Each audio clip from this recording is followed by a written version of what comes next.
Here's how to create a realistic morning routine which actually feeds your goals and not just the goals that other people think you should have. Whilst waking up at 5 a.m., meditating, exercising, having a certain type of breakfast, it's not always realistic for everybody, but also sometimes it's pulling you away from your goals.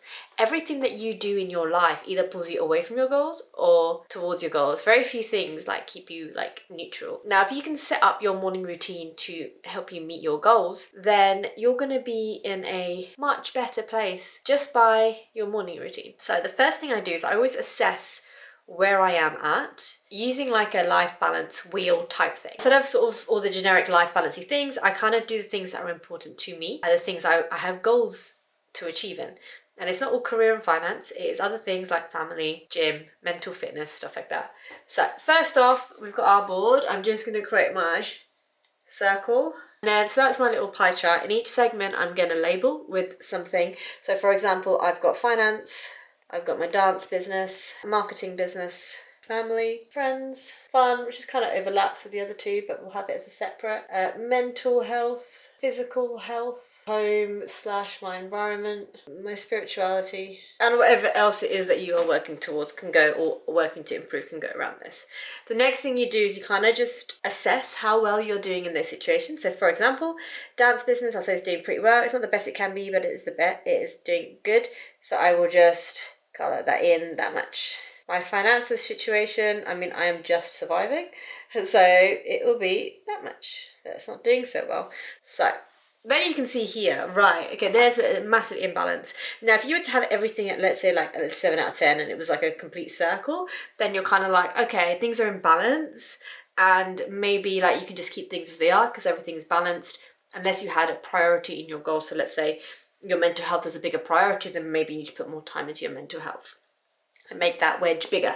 So, but in this situation, it's very out of balance, right? I've got loads of things at full capacity here and some of the things that have been let down. And this happens in life, this happens.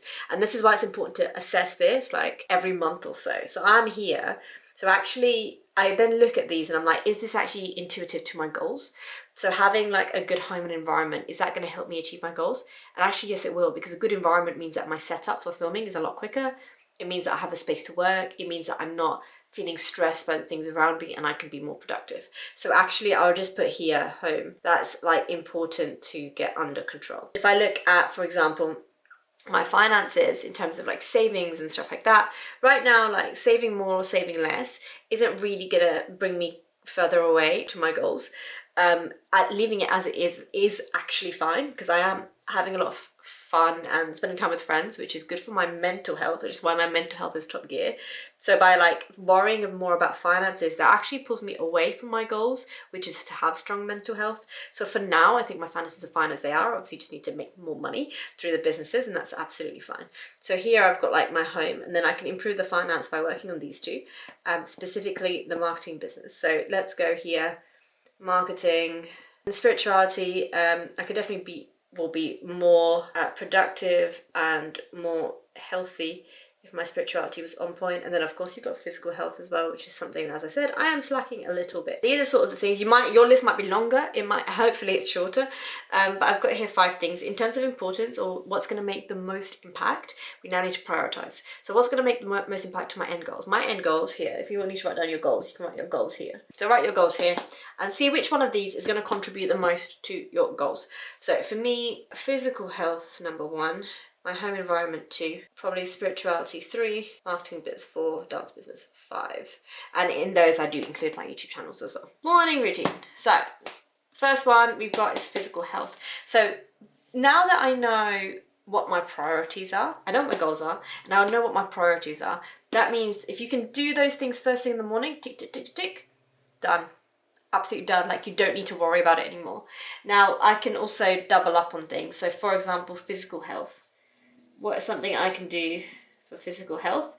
And I want you to think about cornerstone activities. What's a cornerstone activity? It is something which you do and it kind of sets you for success for everything else. For example, choosing to go for a one-off swim or going for a run with a friend is great. It's not, it's really not. but let's say it's great, but it's not the thing that's going to make me be healthy. Committing to even just one weekly gym session will force me to eat healthier, because I'll be like, oh, I've been to the gym today. I actually don't feel like eating anything unhealthy. I'm going to eat something healthy. And then that has like a spiral up effect where the good things basically spiral because of that core one thing that you do. So for me, physical health wise, it's always going to be going to the gym, unfortunately. Nothing quite does it like the gym. And the thing is, the more you experiment with things, the more you'll find your cornerstone activities. And just that one change, it will make all the difference because it will have a knock-on effect to everything else. Can you see this? Oh, you can't see this anymore. Hold on. Okay, you see this now? Yes. Cornerstone. Okay, so physical health, I put gym. For my home, the biggest thing for home is the clothes. Like the clothes get out of hand. Like I will wash them and then they'll stay on the drying rack, or I might forget them in the washing machine. And then it's like this cycle and it just never ends and it's bad. And then or even like the clothes are dry and I can't put them away or can't be bothered to put them away. So they sit in bags in my room and then I go to pick something out of the bag and then it's a lot. It's a lot. So if I can just sort the clothes out, that allows me to have space to actually, then I'm more likely to like wipe down surfaces or like hoover because it's not clothes on the floor. So for me, cornerstone activity is sorting out the clothes. Spirituality is always going to be gratitude. So gratitude always makes me feel better. It makes me think about my actions more. So when I'm more grateful for things and like picking out bits of my day that had gone well, it also makes me think twice about situations. Like when I'm more grateful for situations, I see the positive in it, I see the good in it. So then when something bad happens, like I'm better equipped to deal with it. But also like I don't take things so personally because I'm like, my life's pretty good. That something bad happens, I don't need to take it personally. I'm like, that's a reflection on their life, not on my life. So gratitude is like really important for me as a cornerstone activity. And no, I'm just picking one thing, just one, that's it. Marketing business, one thing I can do for my marketing business is post more. And I feel that tends to have a knock-on effect because my head tends to be in business mode. And then for the dance business, honestly, just posting again. I've now got these 5 things. Now, 2 of them are social media related. I don't like to do social media in the morning. So I try and schedule these bits for once my morning routine is done. Which actually means the only thing I need to worry about is these 3 things. So I need my morning routine to include the gym. I need it to include putting clothes away or washing them or drying them. And I need it to include gratitude. Now we can formulate a morning routine which is actually helpful. So we've got, I really wish I had a better way of displaying this. Let me rub this out. Be right back. Okay, so we're here. Morning routine. The wobbliest line ever. Morning routine. How do people do this? Firstly, what do I normally do? Like what comes naturally to me? What you don't want to do is like overhaul everything and then you've got like no idea and everything's new and different. So what we want to do is, what do I normally do? I wake up, I then go downstairs, I take my supplements, I make a tea, and generally speaking, I will get to work. That is my current routine. I tend not to like eat or shower until like an hour or 2. So then I will eat, shower, / get ready, and then continue work. The idea now is we're going to see how can we fit these things in early on so that we don't have any issues. So first thing I can do is I can wake up, and immediately after waking up, I will either have to put something in the washing machine, put clothes back in the wardrobe. If I've got to do both of these things, I'm going to prioritize the machine because obviously that's a time of like 2 hours or whatever that it needs to wash. So prioritize that one thing I need to do. Okay, that's just one. Next thing I do is I take supplements and I have my tea. I'm going to use that opportunity for tea to journal with some gratitude. Then, depending on my day, I can fit a gym in here before I start work. And if I am not feeling going to the gym, I can do a weight workout at home. Now, realistically, and I'm being honest with myself, this has never worked for me. So gym really is what I need to do. But for some people that does work, and having the option of I can't be asked to leave the house today, and having that sort of like second option for a low energy day is useful. Depending on where we're at here, closing the machine, I come back from the gym. Let me just get rid of the get to work.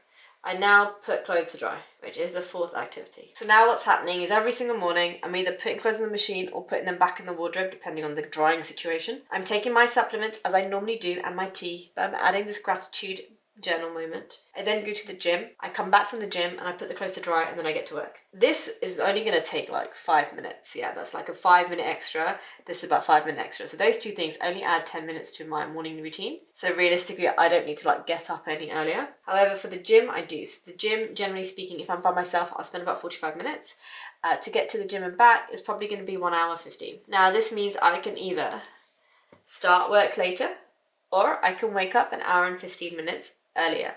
For the sake of the journaling and the clothes in the machine, let's say hour 30 earlier. Now I'm never going to do that without sorting my nighttime routine out first, but that is just something to be aware of. I know that if I can get this in place, this in place, and this in place, that the work will actually be more productive and I will be in a much better place. This is how I assess my morning routine.